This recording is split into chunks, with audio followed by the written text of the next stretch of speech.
Friday. It is Friday, June 14th at 1 p.m. One of the rare times that I actually start exactly at 1 p.m. on the dot. It's Shally's Alley. We have a very special guest today. Oh my God, I got a picture in picture in picture. I got you on both screens there. Here, let's edit that out here. Perfect. No editing. This is all live. This is no Memorex. So live with me today, I have Wizard Sorcerer Jonathan Kidder. Oh, did you drop something there? I've got my light going. Good to be here, everybody.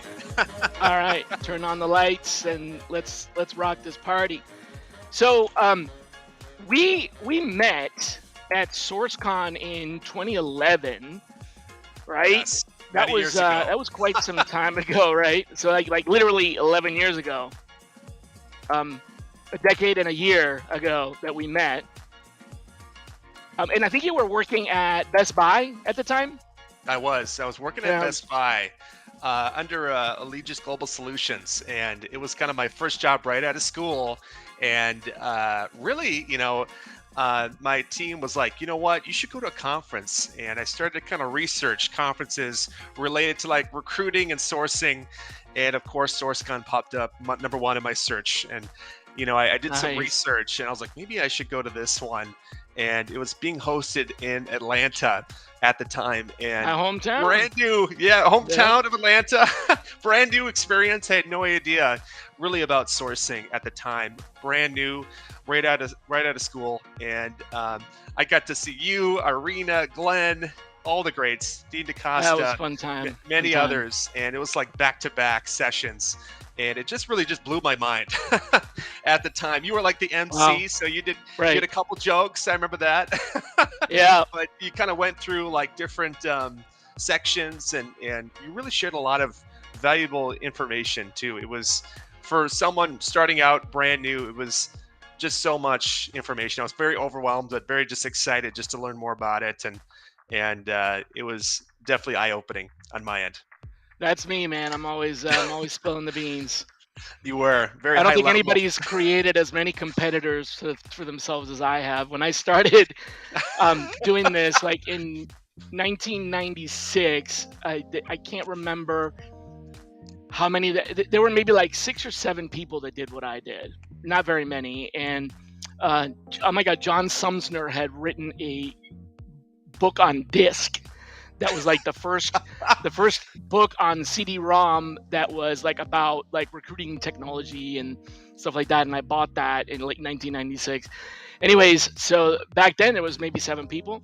A few years later, there were like 3 or 4 sourcing teams in the world. So by the year 2000, there were a handful of maybe 30, 35 sourcing teams. 4 years after I started. But nobody really called themselves a sourcer until much later. I started speaking at SourceCon all over the world and other conferences in ERE. And like I think at some point I saw on LinkedIn there was like 150,000 sourcers. And I was like, oh my God, I was like, I created this thing, this beat. Like there's all these people now that compete for me for my jobs. But now it's like 1.1 million, man. So I literally started, like I lit the fire on something that became a over 1 million person industry, and it's continuing to grow and spread. And so, that's amazing. Good times. When did it click too for you? Because you saw the birth of the internet. Honestly, you saw it coming.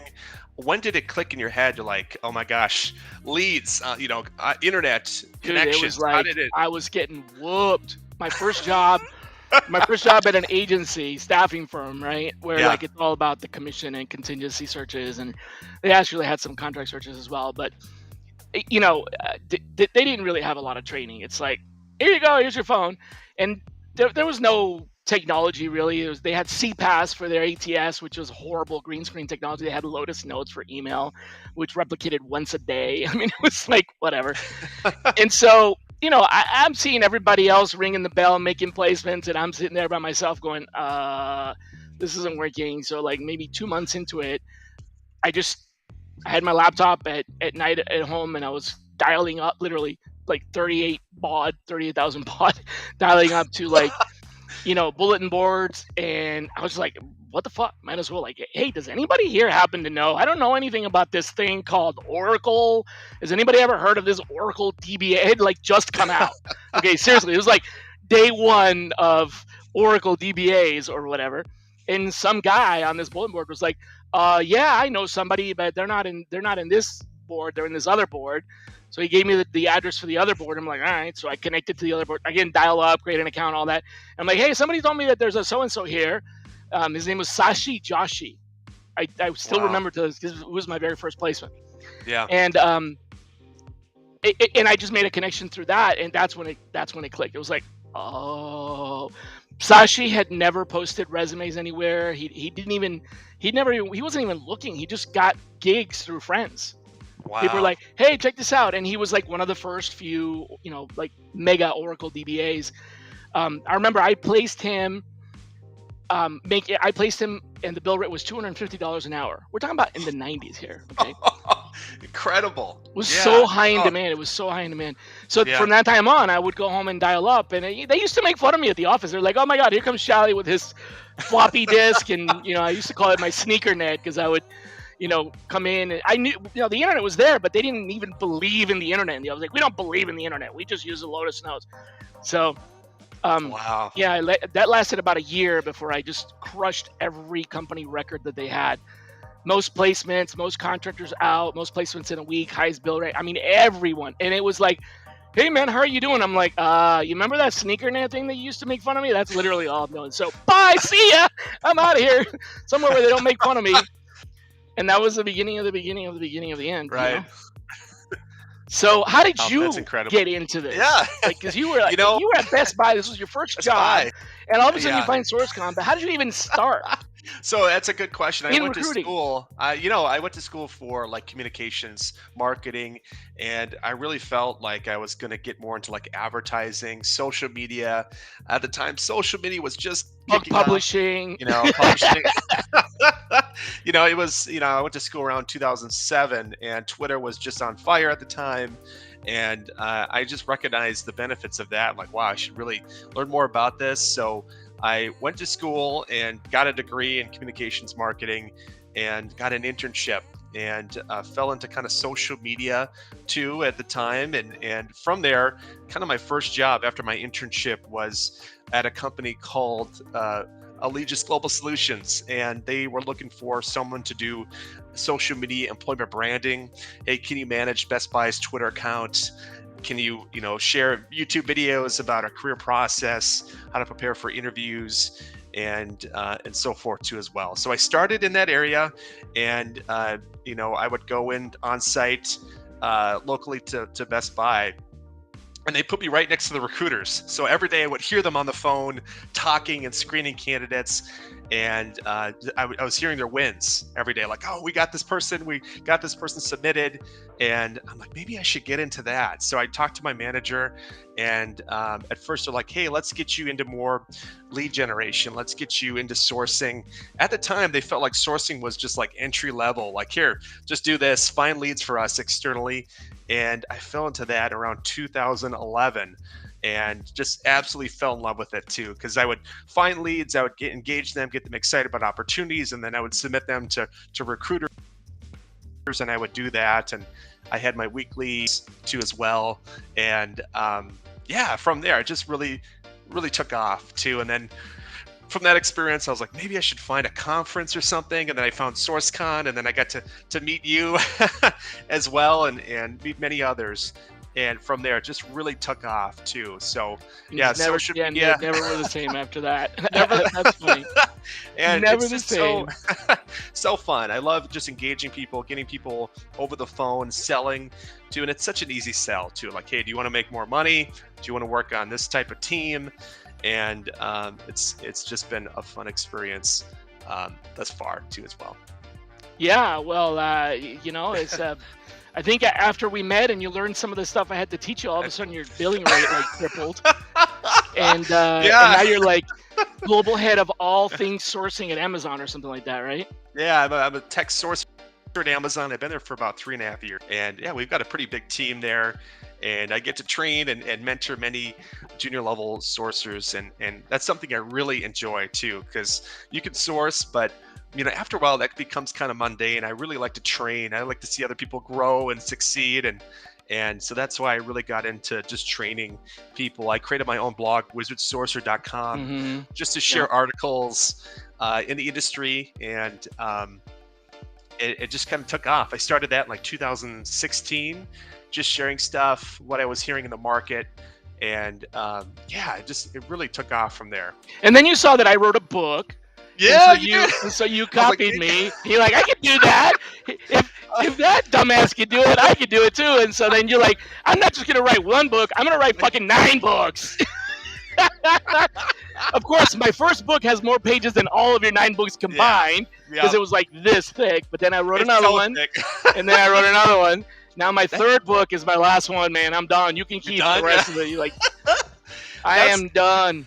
There's so many different categories to focus on, because I thought about that too. Like, I could do one big one, or I could do little ones. Yeah, put me in your next book. I'm happy to do that, but I am not writing another book. Editorial and editing and publishing. Oh my God, the nightmares. Just forget it. On average, it takes me about, I don't know, 6 to 12 months on average for each book to write. And I just kind of go back and forth. I bullet out everything I want to cover in the book. And there's just so many topics that, if you look online, like, for example, diversity, Boolean sourcing, there's no books about that topic. Well, I wrote a bunch of articles and blog posts about it for a long time. Yeah. And I could write a book, but like I said, the whole concept of writing books is like it's so hard, painful, and oh man, and here's my absolute worst experience. Okay. Yeah, let's hear it. We were so close to getting this, literally about to ship the proofs, the 200 proofs that the printer required. Okay, right before. So you have to. They force you to buy 200 copies that are proofs, right? Yeah. So they sent us the 200 proofs, and that was supposed to be the seal of, okay, we got it. Now we're gonna go to print. Well, I get the proofs, I get the 200 books, I grab a box, I open one up, and I flip to the page on Bleco, I think it was. Was that? I think it was Bleco. Yeah. And then I just go facepalm, because about a week before that, Bleco shut down and sold to a private company and was gone. So literally, I had like a chapter on Bleco, and I was so excited because nobody had ever written about this, and I didn't even realize. I mean, I knew that they had sold, but I didn't realize that it was in the book. I mean, I knew it was in the book, but I just didn't connect the dots. So I opened the book, and it opens up to Bleco, and I'm like, oh crap. Yeah, you're like, no, a whole section. So I was like, so we had to go back and tear it out, and but like there was stuff like that. There was like Facebook. Remember when you could do Facebook graph search? That was in the book. Now it's obsolete. I mean, forget it. Remember that was amazing too. That was I think they connected that. They realized that sourcers or other salespeople, marketing people could find people and start messaging them, and I think Facebook saw that, and that's probably why they took it away. Or why Facebook. I know exactly why they took it away. Why did they take it away? Because here's an example. Somebody was shopping for a wedding ring online, and the Facebook beacon caught them shopping for wedding rings. So like they knew that the person was shopping, and it was a Facebook beacon. Right. So when they went into Facebook, there were ads on their page about wedding bands, right? Yeah. And that person's spouse saw that on their page and was like, "Oh my God, you're proposing! You're getting," and it was and that happened a million times, right? Yeah. So people complained so much about it that they had to essentially shut down a big part of that, and that's that. So it was such a exposure privacy violation. So I know that's what happened, but honestly, you know what? Get rid of Facebook. I'm done. The only reason I'm still on Facebook is for the group. Other than that, talking about things that go away. What trends are you seeing right now? I had one similar in my book. I wrote a book about talent sourcing tools. tools. I had a full, probably 3-page Zap Info. Remember that tool? Oh yeah, right. Zap Info. I was Just like, 3 pages. I could write 100 pages on that one. Man, I kept using Zap Info. Every day. They shut down, right? Yeah. They shut down and they sold it. They sold to Indeed and tried to. Well, I kept using it. I still used it because it worked for another like 6 months. You couldn't download it anymore, so I kept using it. And then when they finally disabled it and came out with the Indeed version, I got that one and I started using the Indeed version because I was so hooked on it. I'm like, I just want to be able to download resumes. And it was so much fun. And then they got rid of that one, and now it's been relaunched again, but now it's like literally a web app. It's is it worthless? Is it usable? It's just for Indeed. Just for Indeed. Like it only works on Indeed. You can use it for resumes, but you have to have the resume already. Yeah. And then it'll help you parse resumes. So it's kind of like me. Too bad. It's a bummer. Yeah. What other trends are you seeing? So I would say for trends, I would say just the market, especially during COVID, really took off for tech talent. So I'm just hearing trends about engagement, when you reach out, how many reach outs, getting people to actually respond to you. So people have been really interested in email campaign types of tools in general. I know you really talked about email deliverability, and that's something that I really have thought about too as well. If I send out an email through a campaign, is it getting delivered? Are they clicking on it? Email tracking.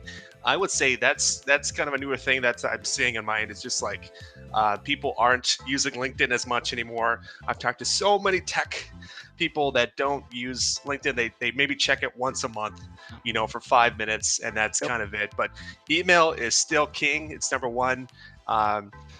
For a while, I was like, I'm going to cold call, I'm going to text, I'm going to use cell phone numbers. But I think people just in general are just kind of annoyed by that in the tech industry. So email has still been my number one way to communicate. Texting still works for me. And also what I found is iMessenger and Facebook and Slack and Snapchat and Pinterest and all those others, because most of them, not all of them, but most of them are tied to the phone number.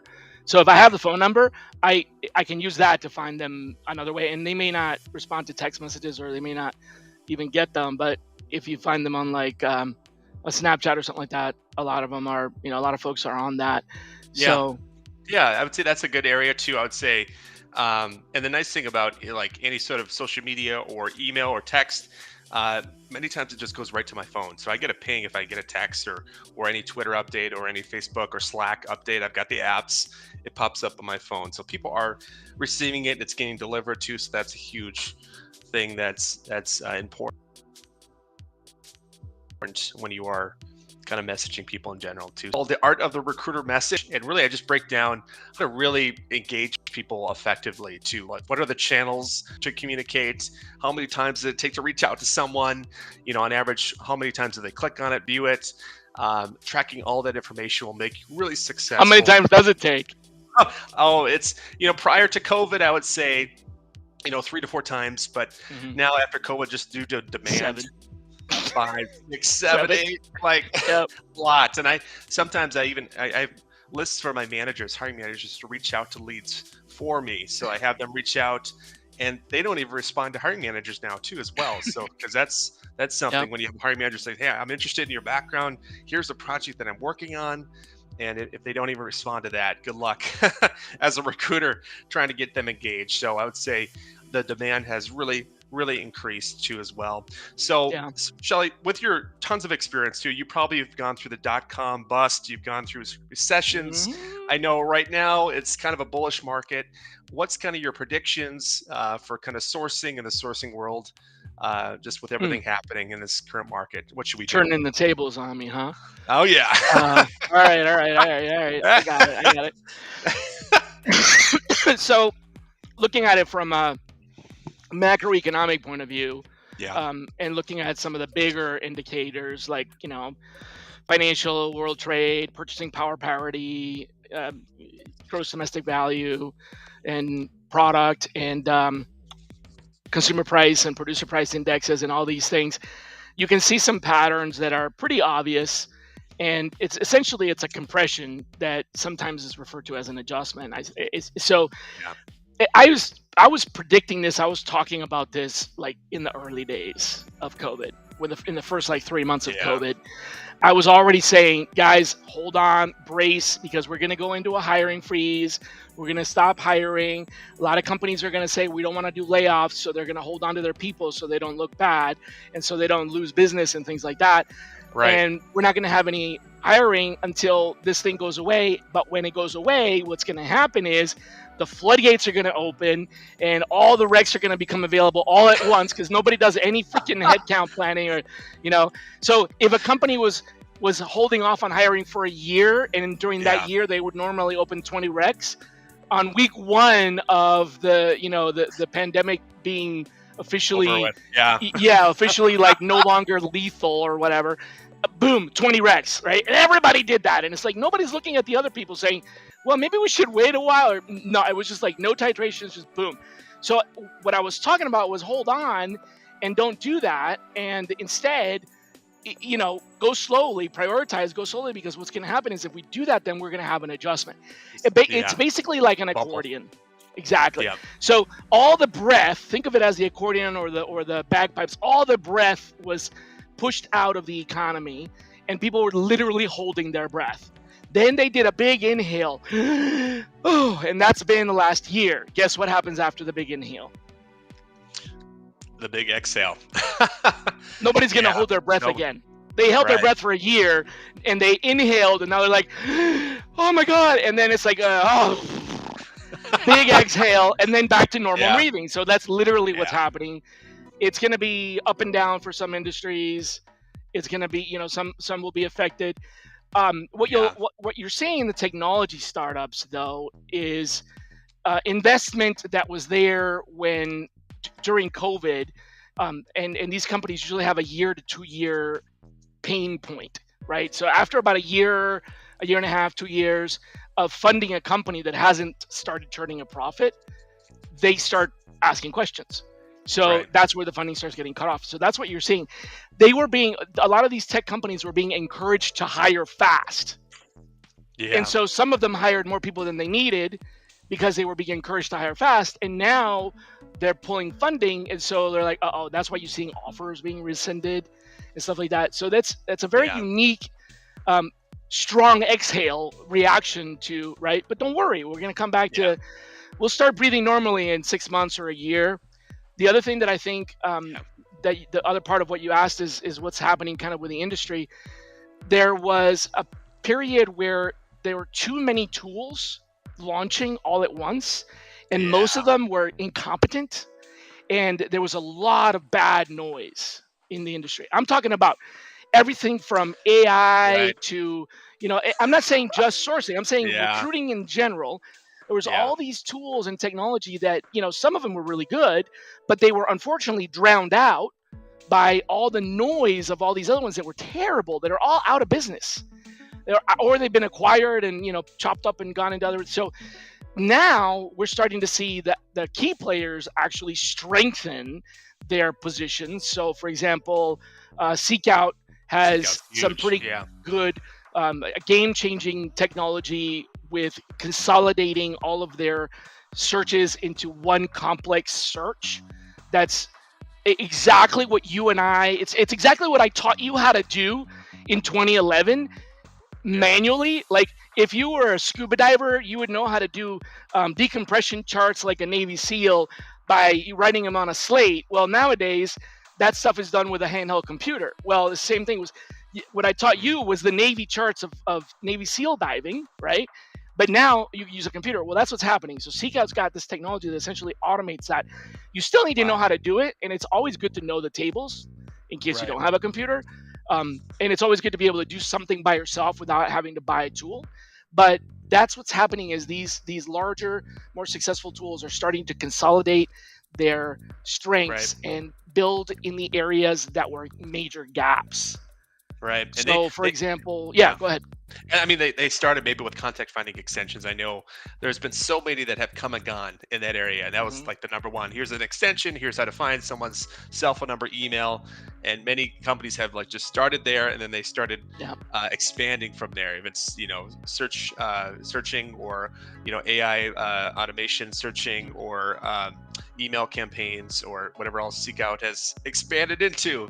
And yeah, Hiree, Seek Out, those two have been really focused on just optimization too. Another one, Intello, too. That sounds like they're doing really well over there too, with some That's of the one tools. category of tools, but then there's also Yeah. like the bigger picture project management type of tools that bring things together and connect the dots, right? They're like the cartilage and the tendons of technology, where they're starting to allow you to do integration. So what I'm seeing is a good example, Greenhouse, right? One Oh of their yeah. biggest advantages is their ease of API. You can if you're a sysadmin with Greenhouse, which doesn't take a whole lot of technical expertise, and you have a little bit of technical knowledge, you can activate an API key and connect just about anything, because they're designed with an API first mentality. So that is allowing for these technologies to come up that are putting things together where they used to be independent systems. You have to log into the CRM to do this, but then you have to move them to the ATS and log in there to do that.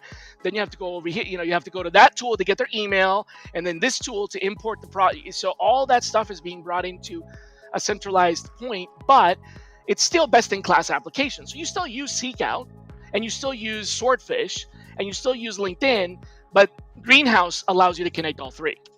Right. So that's the next generation. And then the other one is Outreach. I was starting to explore this about a year ago, where I was looking for a solution that was capable of integrating sequences with text messaging, Facebook, Pinterest, Instagram, all of that. And Altogether. the closest, yeah, altogether in the same sequence. Wow. Yeah. The closest I ever got to that was with a system that was built for telecommunications contact management in an inbound outbound call center environment, and it was a really smart tool. But the implementation of it was we were the first ones to try to do it, and it was way too technically complicated. Things started happening, like the texting would go wild. We had one occasion where the same individual got 200 text messages. A total machine Right. error, like it's a glitch. But Yeah. that kind of stuff will really cramp your style. So it never really got off the ground, and I haven't seen anybody really do that now, where you actually have the ability to send an email followed by a text message followed by a Facebook message, and all of it is tracked back. So I'm still hoping that that's going to happen, because it happens already in other systems, but it's all inbound. So there's Right. these audience listening or customer service listening technologies that will monitor Instagram, Pinterest, Twitter, and allow you to respond from a central location, but they Right. have to be inbound. You can't Mm. you can't start the message. It's a response only system, right? Hmm. Because everything comes into your CRM, but it doesn't know how to. It knows how to check everything. It knows how to check 100 places and bring them in, but it doesn't know how to send them back out again to 100 places. If it comes in from Twitter, it can reply to Twitter, Right. but it doesn't know Right. how to send it to 200 places. So somebody's going to have to figure that out. Right. So I guess with that in mind, what's the next thing for you? Is it more just integration automation tools, or what's kind of the next thing that recruiters? I know for us for a while it was just, hey, contact finding extensions, hey, Yeah, email, mail merging, automation, automation tools, texting tools. Uh, automation, yeah, simplification, velocity. I'm talking a lot velocity. about talent velocity, being able to leverage, things like rediscovery, get more out of your applications, get more out of your system, contact more of the people that you already have, update them, keep them engaged. So it's got more to do with like accelerating the workflow, where it would take 5 recruiters to do the job. It's now taking only one, Wow. because of the augmentation in technology. And by the way, this is not a bad thing, because the need for recruiters has more than It's going a up. hundredfolded, right? So there's not enough recruiters. So it's not like 5 recruiters are being replaced by 1 recruiter and 4 recruiters are losing their job. No. 5 recruiters are being replaced by 1 recruiter, and those other 4 recruiters are being that 1 recruiter for 5 other companies that didn't have a recruiter before, and there's even more need than that. So Yeah, the hiring insanity is like, it's insane. whoa, what is going on with the recruiting hiring right now? And I would say for a while, peak of COVID, once everything kind of settled, I was getting 1 to 2 offers a day. It was insane. Just Was over I the one of email. those? I was one of those recently. I was one of those. I think I was like, please, I think please, you were please, like, please please, come work with me. it was like so many. So it was like, wow, it's kind of slowed down a I lot. only want to hire But people I know because I've been burned so many times. I'm like, I only want to hire people I know. I don't even want to post yeah, a job. I think I told you that. I'm like, I don't even want to post yeah, a job because I'm getting applications from people that say that they're this, but they're not. And it's like, so then I ended up creating a test. So yeah. now I have a test. Now I have like a real, actually have like every other candidate in my ATS, they go through a test, and now I'm okay. I'm okay. So I'm all right. I So won't stop. I won't stop reaching out to you though. do you, do you have like an assessment? Yep. What sort of screening questions do you Yep. cover with like a sourcer? What's do you cover like fundamentals? Like here's modifiers, operators. Talk through a Boolean string. Where do you find people? What Yeah, types it's a of three-tier. questions? It's a Yeah. three-tier assessment. So the first gate is just answering some phone screen questions where we have it's a scorecard. We have a Yeah. scorecard that has rubrics, and then we have some seven basic questions. And I want to do this on the phone with the person. So if they Right. apply, I'm going to call them right away, and I'm going to do this on the phone and say, hey, can you answer some questions? So if they make it through that, if they pass the threshold for the rubric, then while I'm on the phone, I say, I'd like to send you a project. Would you be okay with that? Because the next step would be a full-on interview. So the phone screen is like 15, 20 minutes at the most, Right. right? Okay. And it's Nice. these few questions, and it's pretty much pass or fail. And I tell them right away. I don't say, oh, I'm gonna get back. I'm like, I'm sorry, but this is not the right place for you, right? Because this is what we're Right. doing, and I'm sure you're great, but it's not. So then I'm like, all right, can I send you a project? Because the next step would be an interview, and I would expect that you would have interviews for about an hour. So take about an hour and do this project. And I send them a spreadsheet with some instructions and what to do, and it's got a very specific rubric in there. They complete it. Um, on the honor system, meaning that I'm telling them don't spend more than an hour. By the way, I know what an hour of recruiting and sourcing looks like. I've been doing it for 25 years and trained about everybody in the industry. So if you spend more than an hour, I can tell. And I'm please Yeah. begging you, don't spend more than an hour because I don't want you to spend more time than what. And Yeah. because this is an interview, right? So they'll either do it or not. If they don't do it, that's the second screening. If they do it and send it back, then it's got some scoring built in. And then the third one essentially is the final review, which is like an actual final interview, but with an offer in hand. Mm. So they really Wow. only phone screen once, online sort of take home test, then a full on interview with the decision maker, myself, or someone that's actually going to say thumbs up. And by the end of that interview, we are actually making an offer. Wow, that's amazing. And kind of for my team, I have to do all the external interviewing for recruiters. So I do kind of a 60-minute session with them. Different questions, but it's kind of eye-opening for me because many senior experienced recruiters, sourcers don't know Mhm. Boolean basics. Like, can you give me a site search? Can you talk about operators, modifiers? Can you just talk over Yep. any sort of example that you've used in your career? And many times, say I use LinkedIn, I look at the job boards and I leave it like that. So, have you experienced that too in your career, where you just kind of talk to people and you're like, you've been Oh in the industry yeah. for 10 years, and you don't know just like the basic stuff in general too. So I don't Yeah, know. that's why the quick assessment that we do is not Yeah, um, a it doesn't have like Boolean questions or anything yeah, like that. The scorecard, it's got a few more happy to share with you offline, but it's got a few more yeah, general yeah, questions that are about like how would you solve for this. I'll give you one example. So yeah, this this is funny. I'm hopefully not embarrassing somebody here, but this is a really good example of exactly what I'm talking about. yeah. So I'm talking to this candidate. They applied. I literally emailed them within 10 minutes because I get a notification through Slack that says there's a new candidate. I look at the profile and move on and move quickly.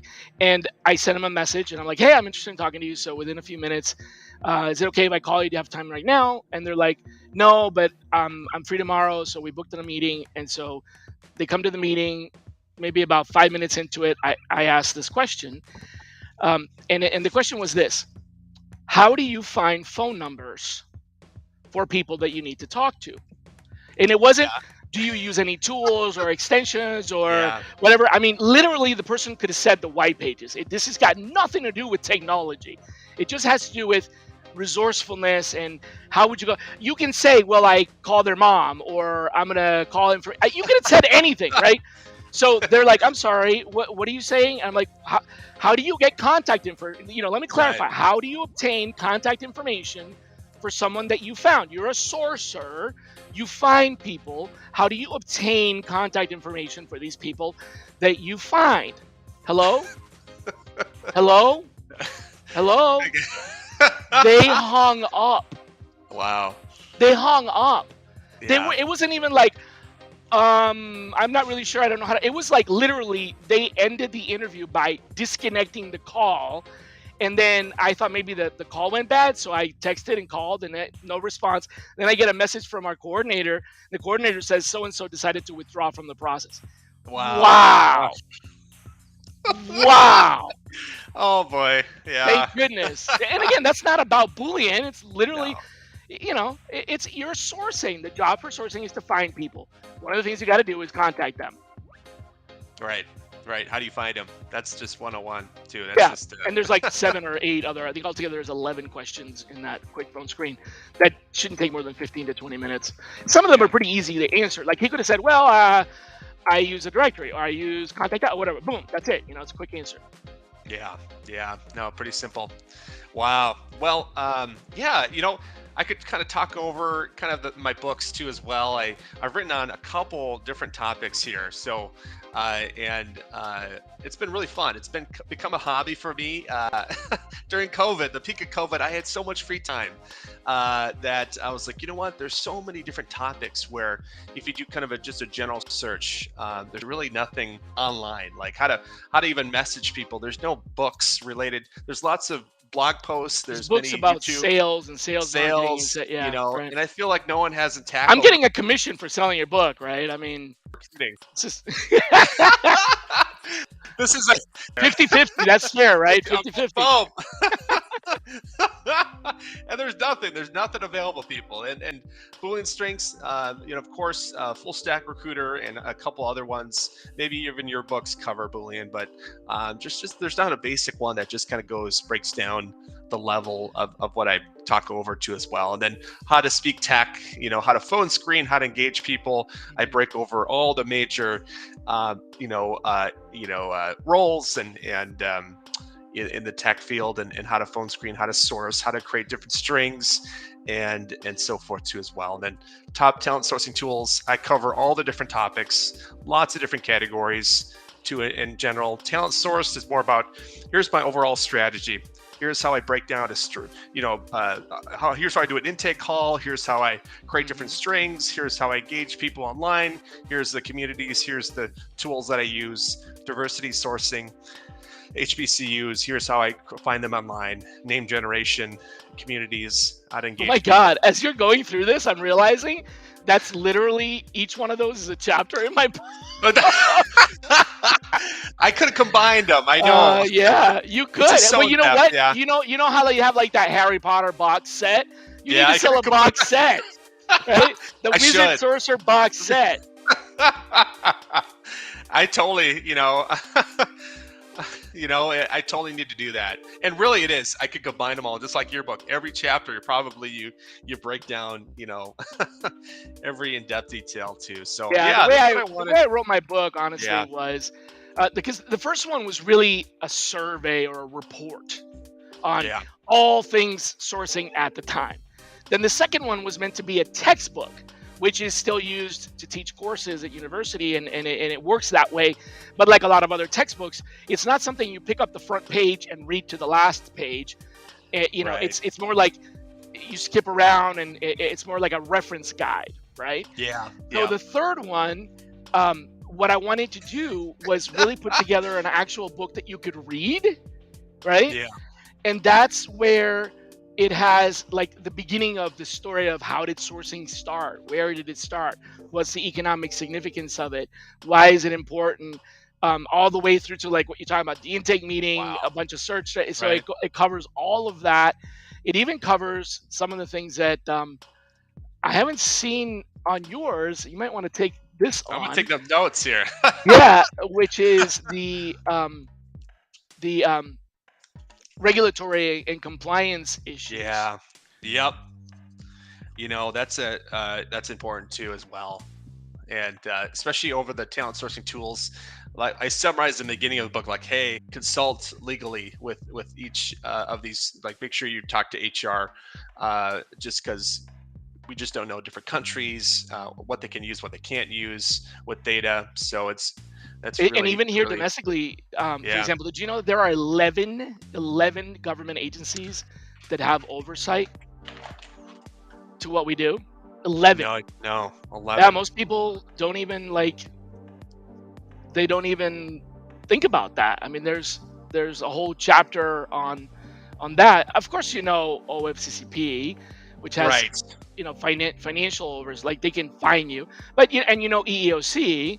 But Yep. there's a bunch of other ones as well. There's the Americans with Disabilities, ADA. Right. There's Sarbanes-Oxley, and they actually impact what we do because they're allowed to look at our data. In some cases, they're allowed to, So now in my job now, I'm actually responsible for all things strategy and systems.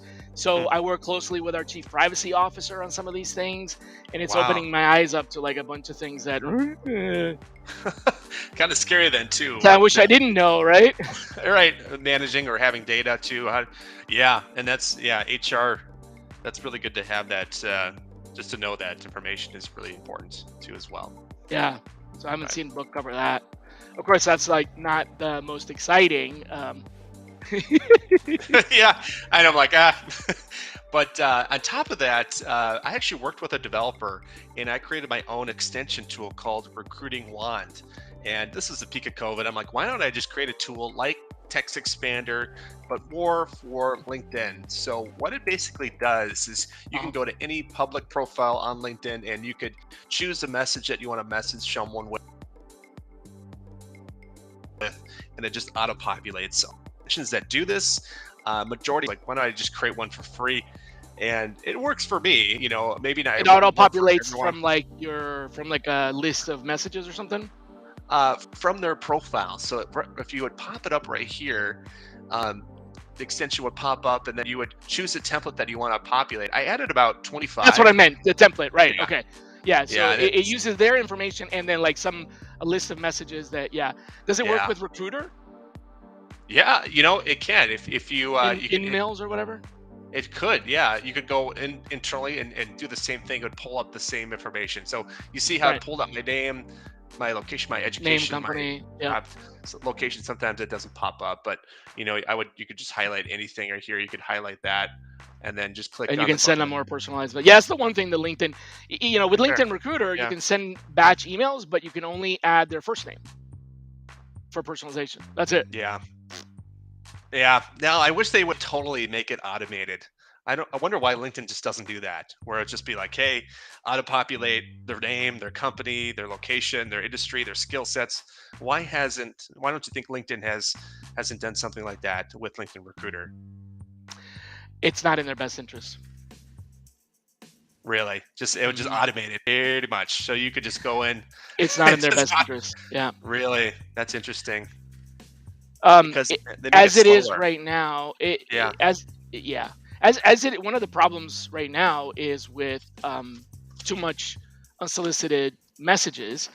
Right. And I don't know if you've ever tried to do this, but yeah, I've flagged a few messages as spam, Yeah. and maybe 4 or 5, not that many. And they open a ticket, and within a day or two, I get a response. And every single time I flag them, the response is, "This does not appear to be a violation of our terms because they paid for that." Right. So it's kind of like, okay. So let me put what I'm saying. Let me put it together. Yeah. So that Let's hear it. I want to be very clear. They want you to pay for that. Is what I'm trying to say. Yeah. Because if somebody pays to spam me and I report them as spam and say I don't want to get these kinds of messages, they say, no, you signed up for this and it's not spam. So because we paid for it, or they paid for it. Okay, great. Now if you do what you're talking about and you can send the messages out for free, they're not getting paid. They're not gonna like that. Right. Right. So, and then what you would do is you could copy this template. You could use their services. You could use their recruiter message and copy that and add that. You could message them Oh, directly. you have to So, copy one at a time. yeah. It's So I not like can't. Why don't you have a button that like includes like that like copies and pastes? Oh, because you can't see where it goes. I can't see why? where it goes, but yeah, Oh, okay. I know Text Expander, they allow you to do that. It just pops up, a little bubble pops up, and you can post it right in there. Magical does the Yeah. same thing because you're doing it on the Excellent. spot. Yep. Yeah, you're doing it like you're in the box that response goes. Right, you're right there. So there you put the Yep. and then paste it there. But with yours, it's over there. external. So yeah, how do you get? Yeah, but copy and paste is not that hard. Copy paste. It's not too hard. Yeah, I was like, I'm just gonna make a free one. I added all my favorite templates up to 25, and because I'm like, I do the I same. love how you thing every named them. day. That's just brilliant. That I'm the like- name template 1, template 2. Only you know what template 1 I know. means. I had some trouble working with my developer too on that. Like, I'm like, come on, here's the templates. But all in all, it works. It's not the best, but it's free. How do you get it? I've got maybe like 2,000. Is that users, from Wizard same Sourcer thing. or You go to Google Chrome and get it. just type in you- Recruiter One? Okay. Yeah, Recruiter One. So it's kind of cool. It's not. I was like, I'm just gonna make something that now it's only 1,000 active users, so not too many people. Well, you're use probably it, gonna but- have 5,000 more after today. Hey, all right. I'm like, it's free. And I Why want not? commissions for Yeah. that too. I know it's free, want- so I want my Great commissions. tool. So I got one. Simple to use. Thank you, my wife. Right. Shally will be the next reviewer. So great. Free. What other tools are you using? So yeah, it's a good question. So Text Expander is my go-to. It's amazing. It's the magic extension, like you mentioned, you can do so much with that tool, and it's phenomenal. It's such You a just have neat- like it's such a- shortcuts on. Yeah. Like, you type in Yeah. 3, 4, 5 or whatever, and it expands that. Yep. Yep, exactly. That's amazing to use. Simple to understand. Another one, Sales Handy. I use Sales Handy since I have Outlook, and it tracks, anytime I send a message, how many times are they clicking on it? What location are they clicking on it? Is the email getting delivered to as well? They charge, it's like $100 for the year too as well, and it's simple, easy to understand. I never have any issues with this tool. One of my favorite actually is because I send out an email, wait, how many times did they click on it? It's just good to kind of have that too when you're doing mail merging too as well. They have their own mail merging kind of tool, and you can choose how many people you want to message to as well.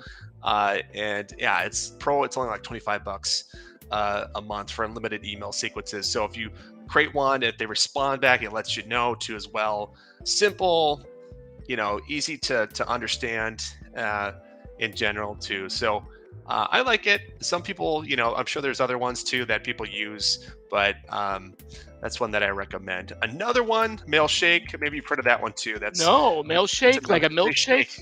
Mailshake. Milkshake. Same kind of thing. It's cheaper too. So people, if you're cheap like me, it's maybe I call it frugal.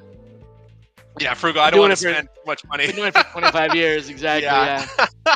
So look at that. Email at $44 a month. So the bigger ones are way more expensive than this too, but it's automated. You can sync it up with many other integration tools like HubSpot's, Zapier, and others. But yeah, it's up to 5,000 recipients per campaign. So, and it's all hosted on the site, so you don't need to like link it up with Outlook, so it doesn't slow anything down. You can log into their dashboard and do it all there. Then it syncs up with your Outlook that way. So I've liked it. I've had this one and plus Sales Handy for a while too. So it's a good first step. If you got tons of money, of course there's like Gem, Lemless, Inteller. There's many other ones that have more bells and whistles. But if you're cheap and frugal like us, this one's pretty simple and easy to use too as well. So those for my email automation. That's really awesome. Another really cool tool, WinX. Have you heard of WinX at all? No, WinX. WinX is really just tracks, basically your searches. So if you're doing a search, it tells you when's the last time you clicked on the links, and then you could add a little tag like, follow up with this person, or you can add little tags to different searches too as well. So it's just a way just to you know, Is that the URL you for know, that so I can post it on the chat here? Wenx .io. So really, it's kind of cool. WENEX. Yep, right there.